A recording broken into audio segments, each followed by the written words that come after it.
एक फकीर अपने घर से निकला था किसी परिचित से मिलने। वो घर से बस निकला ही था कि घोड़े पर बैठकर उसका एक बचपन का दोस्त उसके सामने खड़ा हो गया।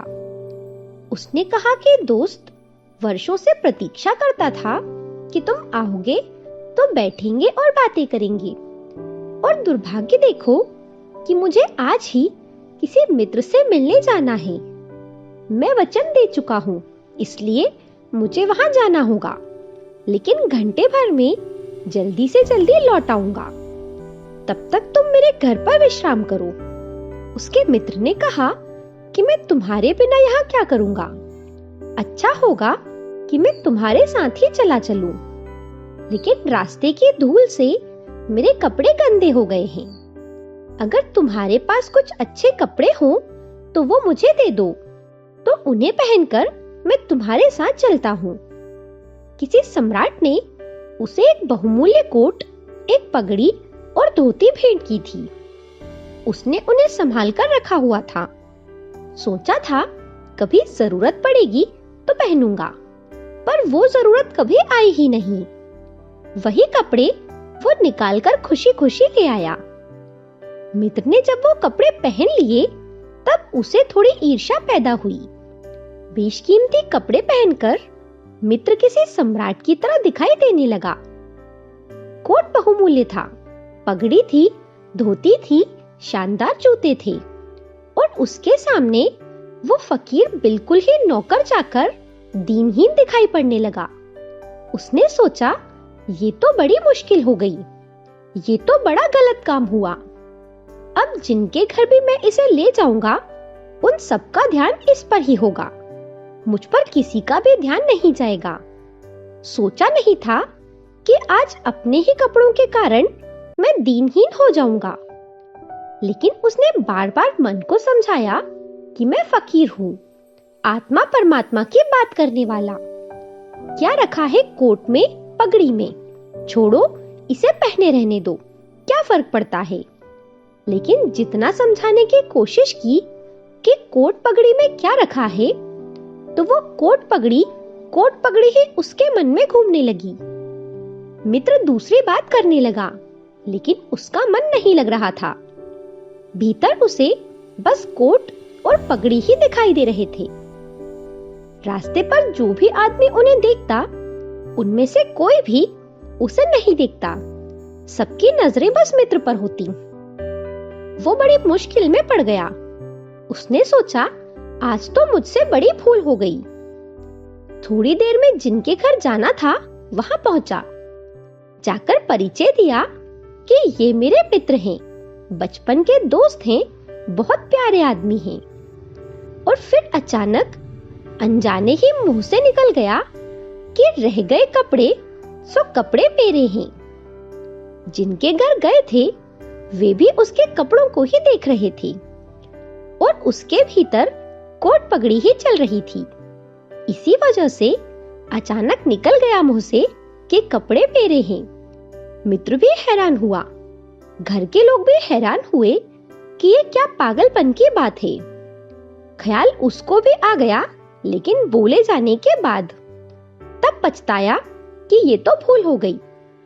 बाहर निकलकर क्षमा मांगने लगा कि मुझे क्षमा कर दो मित्र, बड़ी गलती हो गई। मित्र ने कहा, मैं तो हैरान हुआ कि ऐसी बात तुम्हारे मुंह से निकल कैसे गई।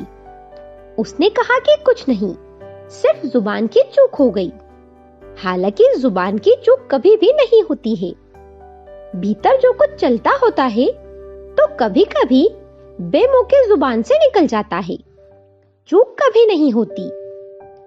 वहां से निकलकर वे दोनों दूसरे मित्र के घर गए।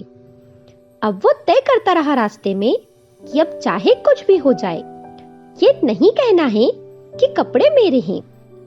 पक्का कर लेना है अपने मन को। घर के द्वार पर उसने जाकर बिल्कुल दृढ़ संकल्प कर लिया कि ये बात नहीं उठानी है कि कपड़े मेरे हैं। लेकिन उस पागल को पता नहीं था कि जितना वो दृढ़ संकल्प कर रहा है इस बात का, वो दृढ़ संकल्प बता रहा है इस बात को कि उतने ही जोर से उसके भीतर ये भावना घर कर रही है कि ये कपड़े मेरे हैं। आखिर दृढ़ संकल्प किया ही क्यों जाता है? एक आदमी कहता है कि मैं ब्रह्मचर्य का दृढ़ व्रत लेता हूँ। उसका मतलब है कि उसके भीतर कामुकता दृढ़ता से धक्के मार रही है, नहीं तो और क्या कारण है? एक आदमी कहता है कि मैं कसम खाता हूँ कि आज से कम खाना खाऊंगा। उसका मतलब ये है कि कसम खानी पड़ रही है, ज्यादा खाने का मन है उसका। जिससे हम लड़ना चाहते हैं वही हमारी कमजोरी है, और तब द्वंद्व पैदा हो जाना स्वाभाविक है। वो स्वयं से लड़ता हुआ दरवाजे के भीतर गया, संभल संभल कर बोला कि ये मेरे मित्र हैं। लेकिन जब वो बोल रहा है तब उसको कोई नहीं देख रहा, लोग उसके मित्र को ही देख रहे हैं। तब फिर उसे ख्याल आया, मेरा कोट मेरी पगड़ी। उसने कहा कि दृढ़ता से कसम खाई है, इसकी बात नहीं उठानी है। लेकिन तभी मुंह से निकल पड़ा कि ये मेरे मित्र हैं, बचपन के दोस्त हैं, बहुत प्यारे आदमी हैं। रह गए कपड़े तो कपड़े भी उन्हीं के हैं, मेरे नहीं हैं।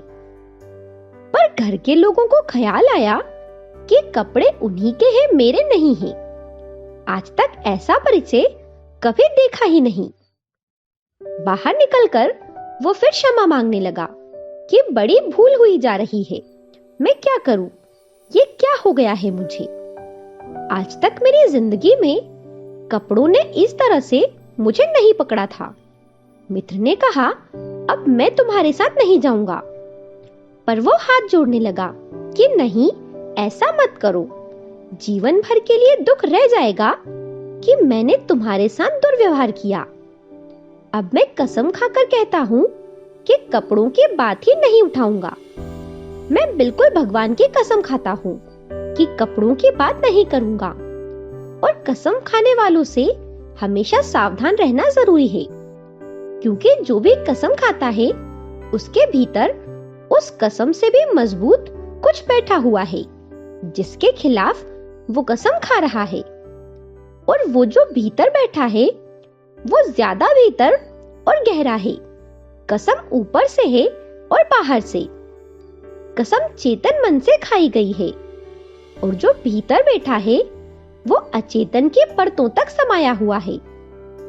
अगर मन के 10 हिस्से कर दें तो कसम एक हिस्से ने खाई है, 9 हिस्से उल्टा भीतर खड़े हुए हैं। वे दोनों अब गए तीसरे मित्र के घर। अब उसने बिल्कुल ही अपनी सांसों तक संयम कर रखा था। संयमी आदमी बड़े ही खतरनाक होते हैं, क्योंकि उनके भीतर ज्वालामुखी उबल रहा होता है, और ऊपर से वे संयम साधे हुए होते हैं। और इस बात को स्मरण रखना कि जिस चीज को साधना पड़ता है उसे साधने में इतना श्रम लग जाता है कि साधना पूरे वक्त हो नहीं सकती। फिर शिथिल होना ही पड़ेगा, विश्राम करना पड़ेगा। अगर मैं जोर से मुट्ठी बांध लूं तो कितनी देर बांधे रख सकता हूं? जितनी जोर से बांधूंगा उतनी ही जल्दी थक जाऊंगा और मुट्ठी खुल जाएगी। इसलिए जितना सधा हुआ संत होता है उतना ही खतरनाक वो आदमी होता है, क्योंकि उसका विश्राम का वक्त आएगा। 24 घंटे में घंटे भर के लिए उसे शिथिल होना ही होगा। उसी बीच दुनिया भर के पाप उसके भीतर खड़े हो जाएंगे, नरक सामने आ जाएगा। तो उसने बिल्कुल ही अपने को सांस सांस तक रोक लिया और कहा, अब कसम खाता हूं कि इन कपड़ों की बात नहीं उठाऊंगा। लेकिन आप सोच लें उसकी हालत। अगर आप थोड़े बहुत भी धार्मिक आदमी हैं, अगर आपने भी कसम खाई हो, व्रत लिए हो, संकल्प साधे हो, तो आपको भली भांति पता होगा कि भीतर क्या हालत हो जाती है। वे भीतर गए, उसके माथे से पसीना चू रहा है। वो बड़ी सावधानी के साथ एक एक शब्द बोल रहा है कि ये मेरे मित्र हैं, बड़े पुराने दोस्त हैं, बहुत अच्छे आदमी हैं। और एक क्षण को वो रुका, जैसे भीतर से कोई जोर का धक्का आया हो और सब कुछ बह गया, बाढ़ आ गई और सब बह गया हो। और उसने कहा, रह गई कपड़ों की बात, तो मैंने कसम खा ली है कि कपड़ों की बात ही नहीं करनी है। ये जो इस आदमी के साथ हुआ है वो सभी के साथ होता है। जिस चीज को भी भीतर दबाया जाएगा वो उतनी ही तेजी से बाहर निकल आती है, चाहे वो क्रोध हो, लोभ हो या फिर वासना। ये कहानी ओशो के प्रवचनों से ली गई है। मेरे साथ बने रहने के लिए धन्यवाद।